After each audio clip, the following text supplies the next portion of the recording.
नमस्कार, मैं रचना शर्मा और चढ़ती कला टाइम टीवी देख रहे हैं सभी दर्शकों का स्वागत करती हूं। आप देख रहे हैं उत्तर प्रदेश के समाचार।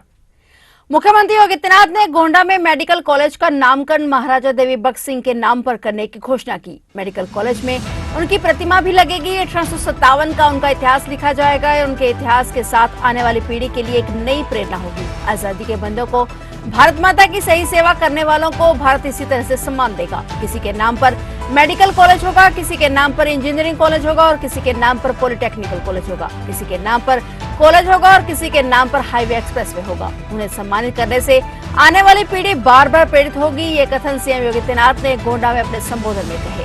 सीएम योगी ने इससे पहले गोंडा में लगभग 1700 करोड़ की 442 विकास परियोजनाओं का लोकार्पण और शिलान्यास करने के साथ ही सुशासी राज्य चिकित्सा महाविद्यालय का उद्घाटन किया। इस मौके पर सीएम ने जनपद वासियों को हार्दिक बधाई दी। मुख्यमंत्री योगी आदित्यनाथ ने कहा कि 2017 से पहले गोंडा की स्थिति क्या थी। फॉर्म स्वच्छता का जब सर्वे आया था तो गोंडा का स्थान 17वां था और गोंडा सबसे गंदा शहर था। उस वक्त उन्होंने विधायक प्रतीक भूषण से कहा था कि गोंडा को स्वच्छ शहर बनाओ। आज गोंडा साफ नजर आ रहा है। सीएम ने साथ ही कहा कि जनप्रतिनिधि जब भी विकास के लिए बात करेंगे उनके लिए सरकार के खजाने हमेशा खुले रहेंगे। आज मैं आह्वान करने के लिए आया हूं कि मोदी जी को तीसरा कार्यकाल दीजिए। भारत मोदी जी के नेतृत्व में तीसरी बड़ी अर्थव्यवस्था बनेगा और दुनिया के सिरमौर बनकर के नेतृत्वकर्ता के रूप में स्थापित होगा। बहनों और भाइयों, इसीलिए तो प्रधानमंत्री जी कहते हैं कि हमारा एक ही संकल्प होना चाहिए। क्या होना चाहिए? हमारा संकल्प विकसित भारत। क्या होना चाहिए?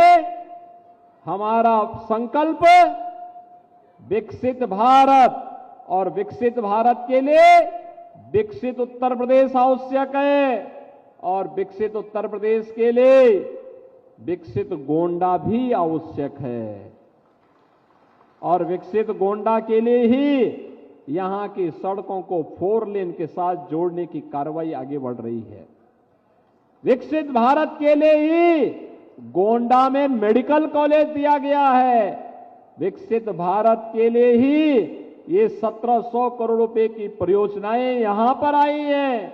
विकसित भारत के लिए ही बनटांगिया समुदाय को आजादी के बाद पहली बार इस डबल इंजन सरकार ने न्याय देने का काम किया है। विकसित भारत के लिए ही आज हम बाढ़ की परियोजनाओं को पूरा करने के लिए आपके पास आए हैं।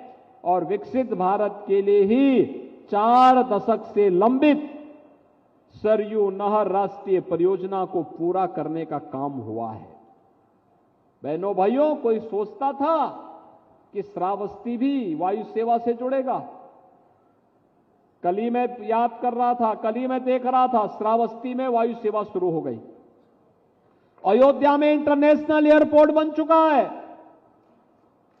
गोंडा को हम 4 लेन की कनेक्टिविटी से जोड़ने के लिए, अयोध्या से जोड़ने की एक बड़ी कार्रवाई को आगे बढ़ा रहे हैं।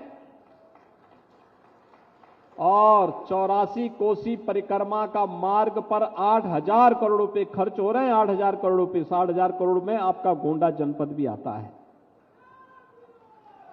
बहनों भाइयों, विकास ऐसे आगे बढ़ता है। विकास के लिए उस प्रकार का कार्य और उस प्रकार के लोग, आप अनुमान करिए आपके एक वोट ने कैसे देश की तकदीर को बदल के रख दिया। पहले भी आप वोट देते थे, जिन लोगों के लिए वोट देते थे, जिनको वोट देते थे, उनको राम के नाम से भय होता था, राम के नाम लेने में ही संकोच होता था।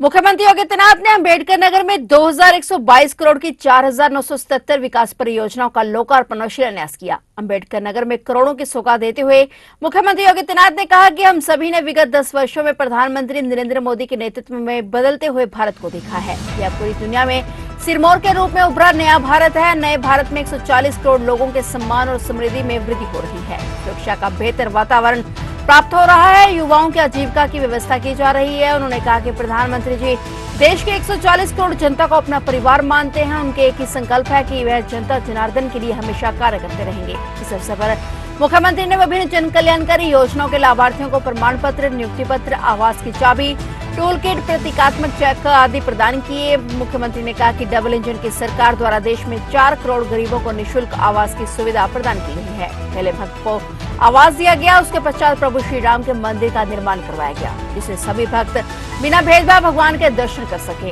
गरीबों को आयुष्मान कार्ड, राशन कार्ड, निःशुल्क बिजली कनेक्शन आदि सुविधाएं प्राप्त हो रही हैं। निजी नलकूप धारकों, किसानों को निःशुल्क बिजली उपलब्ध कराने के काम किए जा रहे हैं। विकास की रफ्तार को कई गुना बढ़ाने का काम किया जा रहा है। इसके पूर्व मुख्यमंत्री ने महिलाओं की गोद भराई और बच्चों का अन्नप्राशन किया और प्रदेश सरकार की विभिन्न जन कल्याणकारी योजनाओं पर लगी प्रदर्शनी का अवलोकन किया।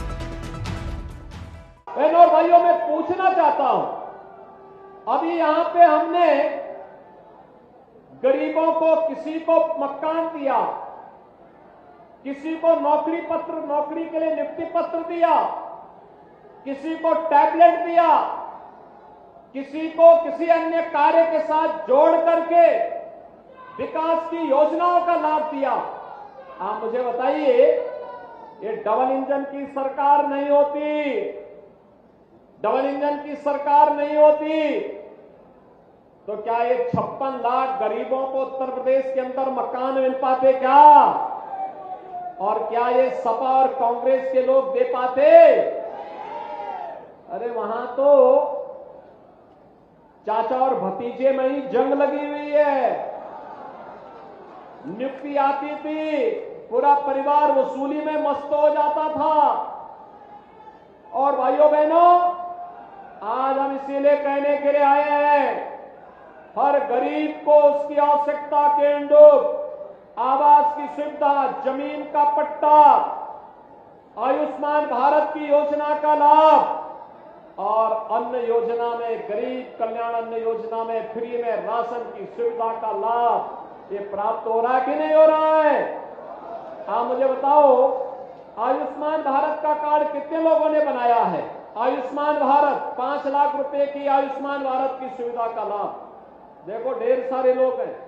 गरीब कल्याण अन्न योजना में राशन की सुविधा का लाभ फ्री में कितने लोगों को प्राप्त हो रहा है?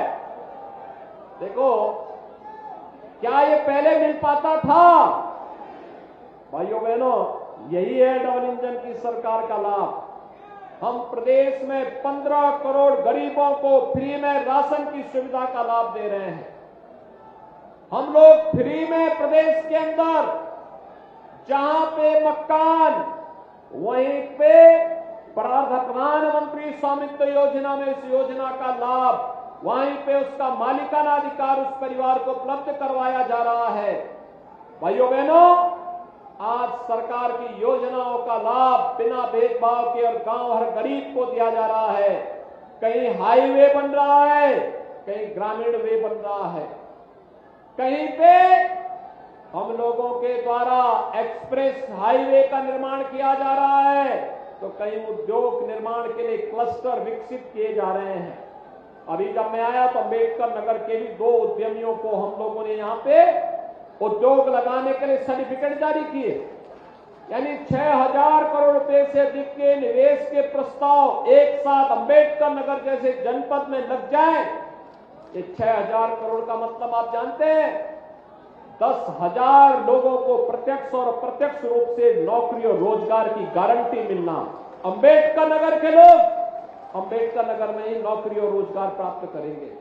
मुख्यमंत्री योगी आदित्यनाथ ने अयोध्या में 1090 करोड़ की 411 विकास परियोजनाओं की सौगात दी है। उन्होंने विराट किसान मेला और कृषि प्रदर्शनी के समापन समारोह में भी हिस्सा लिया। सीएम ने इस दौरान सपा पर निशाना साधते हुए पुराने दिन भी याद दिलाए। उन्होंने कहा कि अयोध्या का नाम पूरी दुनिया में गूंज रहा है, हर कोई यहाँ आना चाहता है। और उन्हें याद दिलाया कि पहले लोग बोलते थे कि परिंदा भी पर नहीं मार पाएगा, आज 1 करोड़ श्रद्धालु ऐसे ही आ जाते हैं। सीएम योगी ने पूछा कि क्या अगर समाजवादी पार्टी की सरकार होती तो अयोध्या में एयरपोर्ट बन पाता, 4-6 लेन की सड़कें बन पाती या ऐसी स्वच्छता देखने को मिलती। उन्होंने कहा कि सूर्यवंश की राजधानी देश की पहली सोलर सिटी बन रही है, इसलिए 54 देशों के राजदूतों ने दीपोत्सव में हिस्सा लिया। राम की पेड़ी दिव्य रूप में हमारे सामने है। पेड़ी बाजार से जो फ्लाईओवर बने हैं, कोई नहीं सोचता था कि ऐसा कभी हो भी पाएगा। उन्होंने इस दौरान कहा कि जिन लोगों का पुनर्वास कराया गया उनका व्यवसाय 50 गुना बढ़ा है और 40 मेगावाट के सोलर प्लांट का शिलान्यास हुआ, 40 मेगावाट के सोलर प्लांट का उद्घाटन भी हुआ है। सीएम योगी ने कहा कि देश में अयोध्यावासी जहां भी जाएंगे लोग सिर आंखों पर बिठाकर उनका सम्मान करेंगे। हम लोग जब दीपोत्सव का आयोजन करते थे, लोग बोलते थे ये तो एक औपचारिकता है। हम कहते थे औपचारिकता नहीं है, ये भगवान राम के आगमन के पहले की तैयारी है।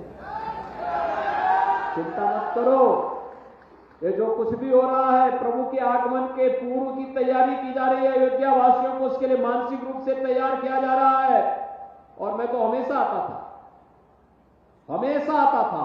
प्रधानमंत्री जी हमेशा पूछते थे अयोध्या में क्या हो रहा है, और देखो दीपोत्सव के कार्यक्रम में प्रधानमंत्री जी स्वयं आए थे। इस वर्ष तो 54 देशों के राजदूत भी आए थे। नया घाट, राम जी की पेड़ी, क्या भव्य और दिव्य रूप में हम सबके सामने है। कोई कल्पना करता था ऐसे होगा? राम पद, भक्ति पद, धर्म पद, कोई सोचता था ऐसा होगा? और सीढ़ी बाजार से जो फ्लाईओवर बने हैं, मल्टी लेवल पार्किंग बने, कोई सोचता था अयोध्या में ऐसा होगा? एक भी व्यापारी उजड़ा नहीं, सबका पुनर्वास हुआ और सबका व्यवसाय भी कई गुना बढ़ा। जब मैंने वेद प्रकाश गुप्ता से पूछा, अपने विधायक जी से, मैंने कहा क्या जब लोग हम सड़क चौड़ीकरण कर रहे थे तब लोग कुछ विरोध कर रहे थे, और आज उनका व्यवसाय कितना बढ़ा? उन्होंने कहा 50 गुना बढ़ चुका है, 50 गुना। भाइयों बहनों, ऐसी ही प्रगति होती है। और आज अयोध्या को कुछ नया देने के लिए आए हैं। लगभग 1100 करोड़ रुपए की परियोजनाएं, और इसमें भी सबसे महत्वपूर्ण परियोजना है 40 मेगावाट के सोलर प्लांट का उद्घाटन और 40 का शिलान्यास। आप सोचिए, ये सोलर सिटी, अयोध्या तो सूर्यवंश की राजधानी थी। भगवान राम तो सूर्यवंश में पैदा हुए थे, और सूर्यवंश की राजधानी देश की पहली सोलर सिटी बन रही है। इसकी भी मैं बधाई देने के लिए आज आपके पास आया हूं। बहनों भाइयों, आज अयोध्या का नाम पूरी दुनिया के अंदर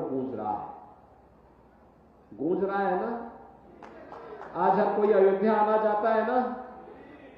जो लोग पहले बोलते थे कि परिंदा भी पर नहीं मार पाएगा, अब 1 करोड़ श्रद्धालु तो ऐसे ही आ गए। बोलते थे ना, पहले लोग बोलते थे ना, अब आप देखो 1 करोड़ तो आज भी मैं आया था, पूरा भरा हुआ है, पूरा भरा हुआ है। मैं हनुमानगढ़ी जी का भी दर्शन करने के लिए गया था और रामलला जी के भी दर्शन करने के लिए गया था, और मैं आगामी रामनवमी की तैयारी देखने के लिए भी आया था। अभी से तैयारी हमारी होती।